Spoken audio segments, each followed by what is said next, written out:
اردو کو اس کا حق دلانے کی آواز آج ہندوستان کی پارلیمنٹ میں بھی گونجی۔ آل انڈیا مجلس اتحاد المسلمین کے اورنگ آباد سے ایم پی امتیاز جلیل نے اردو کا مسئلہ سنسد میں اٹھایا۔ لوک سبھا میں انہوں نے بات کرتے ہوئے کہا کہ لگاتار اردو زبان کو کمزور کرنے کی سازش کی جا رہی ہے، اردو کے اسکول بند کیے جا رہے ہیں، اردو اخبارات کو ایڈورٹیزمنٹ نہیں دے جا رہے ہیں جس کی وجہ سے اخبارات بند ہو رہے ہیں۔ اردو کے کئی سارے مسائل ہیں جس کو امتیاز جلیل نے آج پارلیمنٹ میں اٹھایا ہے۔ پہلے سنیے کیا کچھ کہا ایم آئی ایم کے ایم پی امتیاز جلیل نے اردو زبان کے بارے میں۔ بات تو ہر بات میں خوشبو آئے، ایسی بولی وہی بولے جسے اردو آئے۔ ادھیکش مہودے، آج اس ملک کے اندر اردو پوری طرح سے ختم کی جا رہی ہے۔ ایک اور اردو کے اسکولز بند ہو رہے تو کہیں دوسری طرف سرکاری ایڈورٹائزمنٹس نہیں ملنے کی وجہ سے اردو اخبارات بھی بند کیے جا رہے۔ اور شاید یہ کیوں ہو رہا ہے، اس کو اردو کے ایک بہت مشہور شاعر اقبال اشر صاحب نے یہ کہا ہے، کیوں مجھ کو بناتے ہو تعصب کا نشانہ، میں نے خود کو کبھی مسلمان نہیں مانا، دیکھا تھا کبھی میں نے بھی خوشیوں کا زمانہ، اپنے ہی وطن میں ہوں مگر آج اکیلی، اردو ہے میرا نام میں خسرو کی پہیلی۔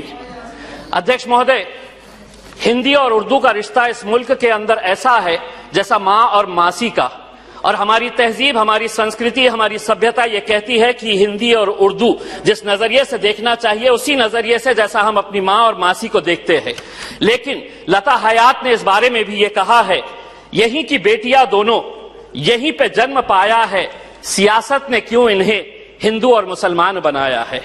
ہمیں ایسا لگتا ہے کہ آج اس ملک کے اندر اردو کو بھی نقاب پہنا کر، حجاب پہنا کر آگے بڑھنے سے روکا جا رہا ہے، جبکہ ہم یہ التجا کرنا چاہ رہے ہیں اردو زبان کو مذہب کے چشمے سے مت دیکھیے گا۔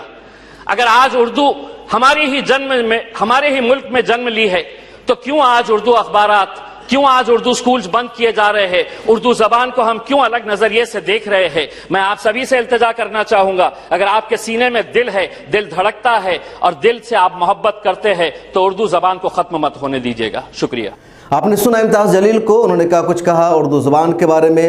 اردو ہندوستان میں پیدا ہوئی ہندوستان کی زبان ہے، لیکن آج سچ معنوں میں اردو کو ہندوستان کی حکومتوں نے پاکستان کی زبان بنا دیا ہے۔ ہندوستان میں اردو کو اس کا حق نہیں دیا گیا اور اب لگاتار اردو زبان کمزور ہوتی چلی جا رہی ہے۔ اردو سے روزگار ختم کر دیے گئے ہیں، اردو میں ملازمت ختم کر دی گئی ہے، اردو میں میڈیا کمزور ہوتا جا رہا ہے، اخبارات کو سرکاری ایڈورٹیزمنٹ نہیں مل پا رہا جس کی وجہ سے اخبارات کمزور ہو رہے ہیں۔ اچھی بات یہ ہے کہ امتیاز جلیل نے پارلیمنٹ میں مسئلہ ایسے وقت میں اٹھایا ہے جب ہندوستان بھر میں اردو صحافت کا 200 سالہ جشن منایا جا رہا ہے۔ کل ایک ویڈیو میں ہم نے بتایا تھا کہ 27 مارچ 1822 میں اردو کا پہلا اخبار جامع جہاں نما شروع ہوا تھا اور 27 مارچ 2022 کو اردو زبان کی صحافت کو پورے 200 سال پورے ہو گئے ہیں۔ اس موقع پر کل ہی پریس کلب آف انڈیا میں ہم لوگوں نے ایک شاندار کانفرنس کا انعقاد بھی کیا، ہم نے ایک پروگرام بھی کر کے بتایا تھا اردو صحافت کے عروج و زوال کی پوری داستان، اور اب سید امتیاز جلیل نے پارلیمنٹ میں مسئلہ اٹھایا ہے۔ امید ہے سنسد میں یہ جب آواز اٹھائی گئی ہے تو لوگ اس پر توجہ دیں گے، اردو کو اس کا حق دلانے کی کوشش کریں گے، لیکن سچائی یہی ہے کہ لگاتار اردو زبان کو دبایا گیا ہے، کمزور کیا گیا ہے۔ رہنماؤں نے، وزیر اعظم نے یا دوسرے بڑے بڑے لیڈروں نے ہمیشہ اردو کے تعلق سے میٹھی میٹھی بات کی کہ اردو محبت کی زبان ہے، عشق کی زبان ہے، شعر و شاعری کی زبان ہے، ہزار زبانوں میں ہم اشعار پڑھتے ہیں، عشق کی داستان پڑھتے ہیں، لیکن جو لطف، جو مزہ اردو زبان میں آتا ہے کہیں نہیں آتا ہے۔ لیکن ان لوگوں نے کبھی بھی اردو زبان کو اس کا حق دینے کی کوشش نہیں کی ہے۔ کل ایک پروگرام تھا پریس کلب آف انڈیا کا، اس میں سینئر صحافی قربان علی کہہ رہے تھے کہ کانگریس کے وزیر اعظم منموہن سنگھ 10 سال تک پرائم منسٹر رہے، وہ ہندی نہیں جانتے تھے، اردو جانتے تھے یا پھر انگریزی جانتے تھے، اپنی اسپیچ وہ اردو میں دیتے تھے یا انگریزی میں دیتے تھے، لیکن انہوں نے بھی اردو زبان کی ترقی کے لیے، اس کے فروغ کے لیے کوئی کام نہیں کیا۔ دلی جیسے شہر میں لگاتار اردو کو کمزور کیا جا رہا ہے۔